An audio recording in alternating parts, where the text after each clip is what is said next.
Korea is famous for a lot of things. They're famous for soups. They're famous for spicy food, garlicky food, raw fish food, and lots of vegetables. So it's really not surprising that someone jammed all those together to make one of my top 3 favorite dishes in the entire country. It's called mulhue.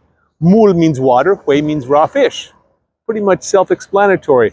We're going to check out some of the mulhue here in Pohang, because this is the absolute apex destination for mulhue in the entire country. Ask anybody and they'll agree. Oh, by the way, they've got a beach here too, just in case you're interested in the beach.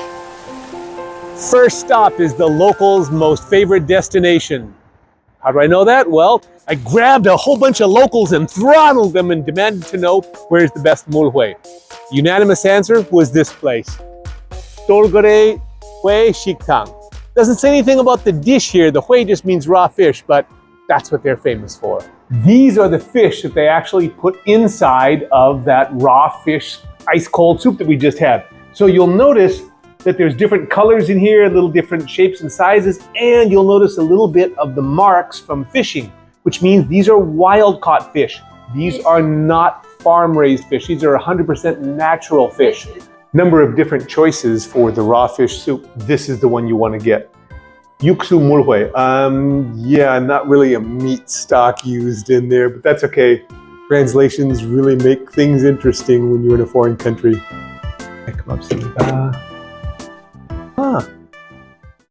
There's a little bonus at this restaurant. You get a smiley-faced mulhue. That's right.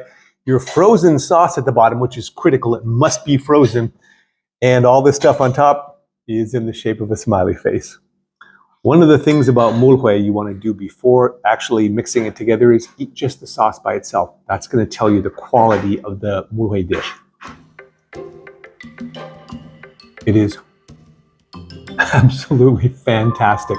It is such that you want to be able to eat spoonful after spoonful of this dish again and again without getting bored or getting tired of it being too strong or too light. It's got to be just in that right center spot, and that's what they hit here. Those cold, ice cold chili flavors are going to mix with that raw fish so well. Now, the other thing you want to check is, what's the quality of the raw fish? First of all, you'll see it's opaque, and it smells like nothing. There's no fragrance on that fish at all, which is what you want. Texture, very crispy. You bite into it, it cleaves easily. That's the sign of really good raw flatfish. Got your gim, the seaweed paper, got some green onions. This is raw pear. You get some sweetness out of the raw pear.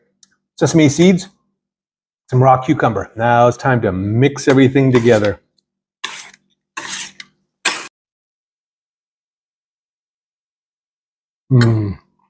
It's chili, it's fruity, it's very bright, it's a little bit sour, a tiny little bit sweet, just enough to balance out that crispiness of the raw fish. A lot of the sweetness, though, is coming from this pear. And the other thing is you get savoriness from the seaweed paper, because seaweed paper is naturally savory. So it's sweet, it's spicy, it's savory, it's smooth, it's ice cold, and it is refreshing and delicious. And this one is as I said, one of my top 3 favorite dishes in Korea. For one of the side dishes, they actually give you meontang, which is, meon means spicy and tang means soup. So it's a spicy soup made from the head and the bones of this exact flatfish. See there, those 2 beady little eyes right there on the same side. That's how you know it's a flatfish.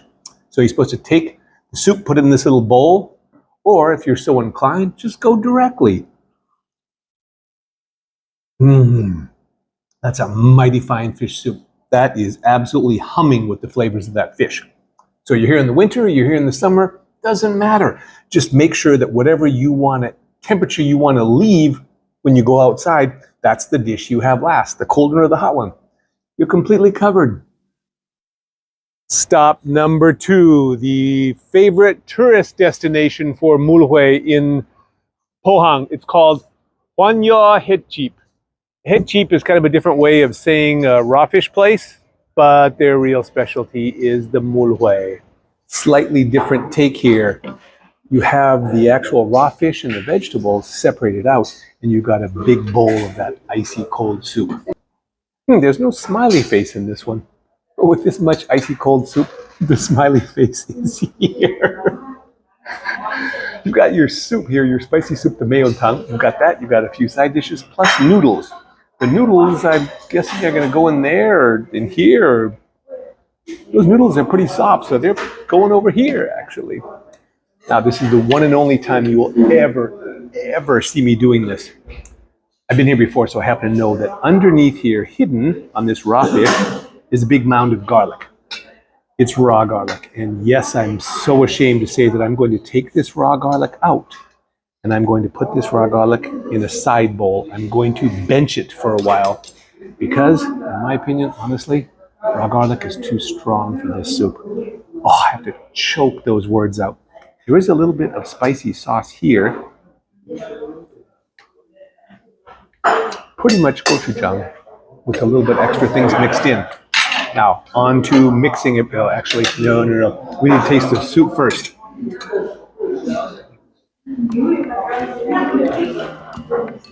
Very similar to the other one. Very similar. Just so much more of it. It's a little bit lighter.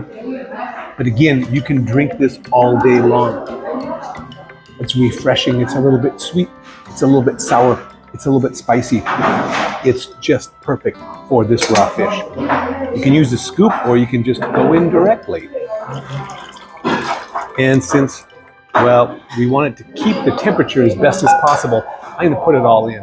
That is a veritable swimming pool of that sauce. And the sauce, really, the sauce is the star of this dish. You could put in, I don't know, sliced up old rubber tires and you're still going to enjoy this dish.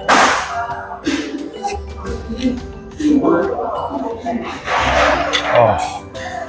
All right, the quality of the fish, gotta check that out. Flatfish, crispy, slightly softer than the other restaurant, but that's fine. Mix everything together.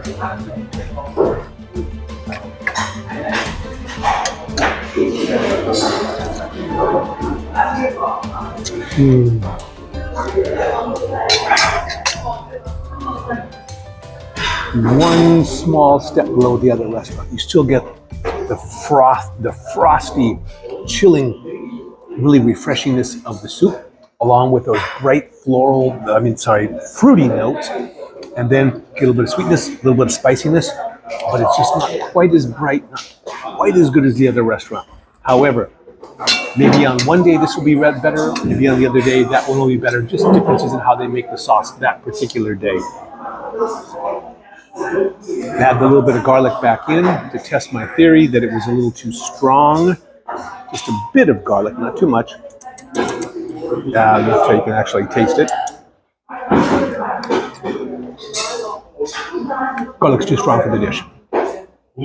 It's good, but it's too strong. I've got a bowl full of happiness. Now it's time to try their hot spicy fish soup. That's nice. Ooh. Little bit too much black pepper. The mayo tongue, the spicy hot fish soup in the other restaurant was a little bit better than this one. This one's still good, but I don't like quite that much black pepper. Now the third version that no one recommended. Looks like mulhue, they called it mulhue, but yeah, that's ice in there and that sauce is kind of just gochujang, which is spicy Korean fermented pepper paste. After you mix everything together and you have a few spoonfuls, you get flavor burnout. It's just too darn strong. This version, unfortunately, is no one's favorite.